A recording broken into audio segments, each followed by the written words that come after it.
joining us now. Bloomberg's Emily Chang and Uber CEO Dara Khosrowshahi for more on the strong numbers. Em, Ed, thank you. Dara, thank you as always for joining us. Look, it was a beat across the board, but the stock is down this morning. Now that times are good, we saw trip growth really accelerated. Will that keep up, and how?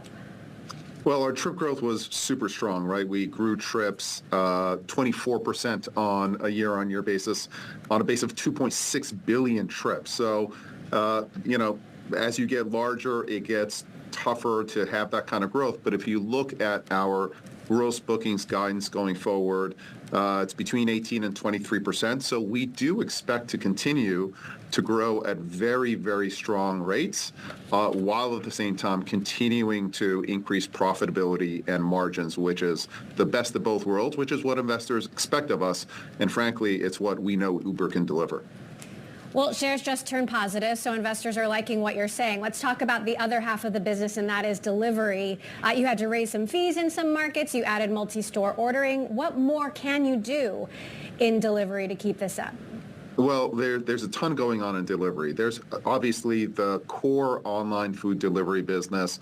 Overall delivery grew 17% on a year-on-year basis, and it's actually accelerating, Emily, right? So it's accelerating versus Q2 versus Q3, and it is about getting the basics right. The first thing is customers want choice. We now have almost 1 million restaurants on our site on a global basis, up about 10%, but they also want reliability. So when we measure the number of orders that we get wrong, the number of orders we get wrong are down 25% on a year-on-year basis. So the business is reliable. You get what you expect as well.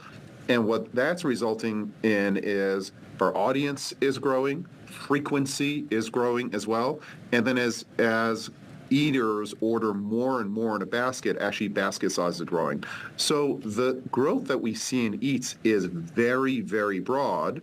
We're adding to it grocery, which is a segment that we're very excited about. The grocery business is actually bigger than the online food business, than the food business in terms of total size. Our grocery business is still pretty young. It's about $7 billion now run rate, growing over 40%, and we're very excited to introduce the grocery experience to all of our eaters out there. Caroline just pointed out your stock just hit a new record high. I gotta talk about the Super Bowl commercials. I'm obsessed. You've got Ross and Rachel. You've got the Beckhams. These big stars cost money, though, and you had a lot of celebrities last year, too. So is this marketing spend paying off, and are you sure? Because next year I'm expecting Taylor Swift. Well, you see it by the results. These big stars, they cost a lot, but they deliver a lot, right? And who's better than the Beckhams and Jennifer Aniston as well? The amazing thing about these stars is, they're not afraid of making a little fun of themselves and having a sense of humor, but they also use their own social platforms to amplify the message out there. So it's not just about the commercial. It's about people talking about the commercials. It's about the stars using their Instagram accounts to amplify the platform, et cetera. That's why it's working out for us, and we think it's worth the investment and then more. And Dara, many times these are global celebrities. You Yes. in a global company, even if the Super Bowl is a little bit more US focused, how much are you seeing growth, particularly Latin America, Asia stand out? Are there any areas that you're worried about? Well, right now, fortunately, we're seeing growth across the globe. For us in mobility, Latin America and Asia Pacific have really been standouts. The LATAM business is growing. The base business is growing.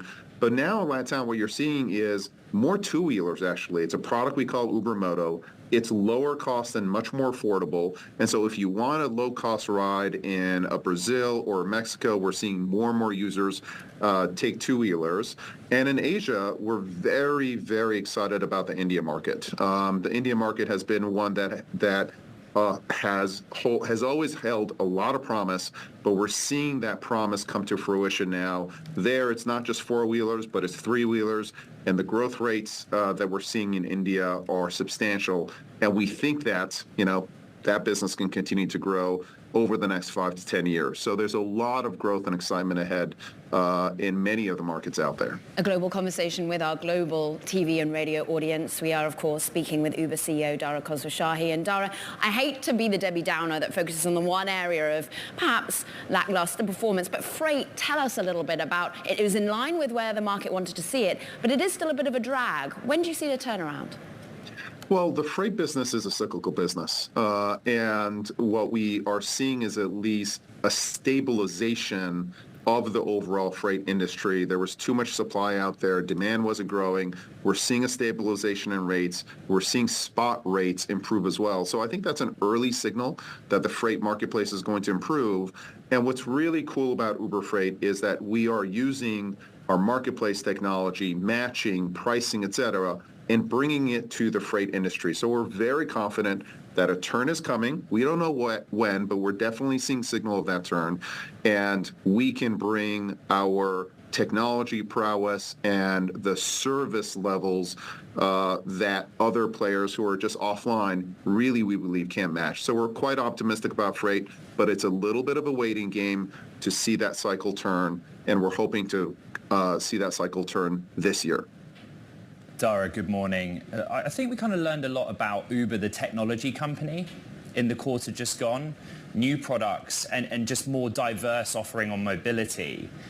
But there are lots of questions about, well, what is the new product pipeline going forward? You know, how can you keep adding functionality to the platform that is new, opens new addressable markets? Car rental is interesting, right? Because that's an industry Definitely. That's suffering some pain, yeah. Well, I think it's car rentals is one area that we're pretty excited about. And what we try to do with Uber is we don't want to just build the same thing that others have built, but let's say a little bit better. We really try to reinvent how you think about a particular product. So one product that we're pretty excited about with car rentals is actually what we call Uber Valet. And with this product, you know, you push a button, you get to pick your car, but then an Uber driver will come and drop off that car for you in front of your house or wherever you want that car dropped off. So we want to bring that little Uber delight in whatever experiences that we build so that we're heads and shoulders above our competition, so to speak. Now, we do it in partnership with car rental companies, so it's good business for them, but it's the magic of Uber that we want to introduce in every single innovation out there, and we think there's plenty of innovation ahead for us. You know, I'm somebody that takes rideshare. There are other rideshare platforms available to work every morning, but there seems to be some evidence that corporate ridership's coming back. Where do you see that most? Yeah, corporate has actually been a great signal for us early this year. Last year, if you looked at corporate, and we have a very significant corporate presence in what we call Uber for Business, and it allows companies, instead of, you know, black cars, et cetera, they can use Uber. It's connected into the corporate expense systems, et cetera. There's an area of safety, which is, you know exactly where your employees are. So it's been a very, very popular offering for us. And last year, you know, as corporates were more careful in terms of their spending, travel, et cetera, the spending with U4B was muted. We are now seeing, especially in Q4 and so far in the first quarter, companies are starting to lean in again. They're starting to invest. They're getting their employees out to go out and meet customers face to face, and that absolutely is helping our U4B business. That's starting to accelerate. It's high margin business. Usually with U4B, you know, you take a comfort car or a black car. So it's high margin business as well. And we're very, very happy with the signal that we're seeing. And that signal is pretty broad. It's not just the U.S. Phenomenon. We're seeing companies around the globe starting to invest again, which we think is a great sign. I want to talk about EVs because there's, you know, reports consumer demand is falling. You're seeing big automakers pulling back. Your own rental partner, Hertz, also pulling back. How much is this hurting your partnership, your push to zero emissions, and everything you're doing to try to incentivize drivers to switch over?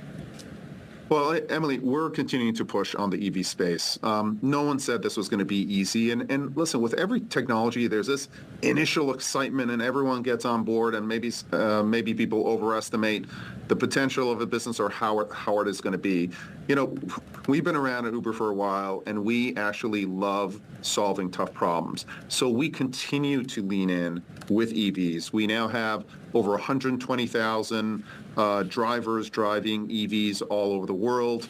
Over the past years, we completed more than 300 million trips in terms of EVs. So we continue to lean in. I think a real concern is with charging infrastructure and making sure that that charging infrastructure is available and ready, especially where our drivers need it. May not be in the center of the city, but it may be in the towns that they live, et cetera. So if the charging infrastructure comes in, we think we have the partnerships in place. We're putting real money, $900 million behind our push to EVs, including subsidizing rides, so drivers actually make more on an EV trip. So we're determined, and we think we're going to keep pushing the momentum in this space.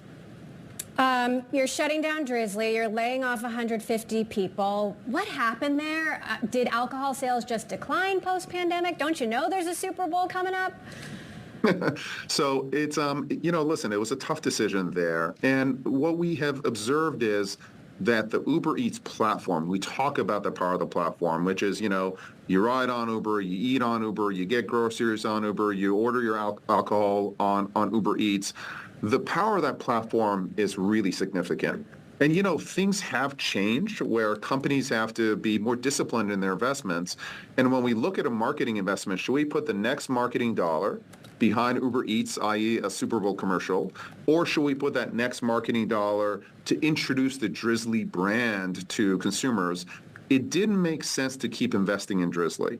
So we've taken a lot of what we've learned from Drizzly, many of the merchant relationships, et cetera, but essentially that business is shutting down in terms of that organic Drizzly business, and we are building on alcohol within Uber Eats. We think that's the next best investment going forward for us as a company.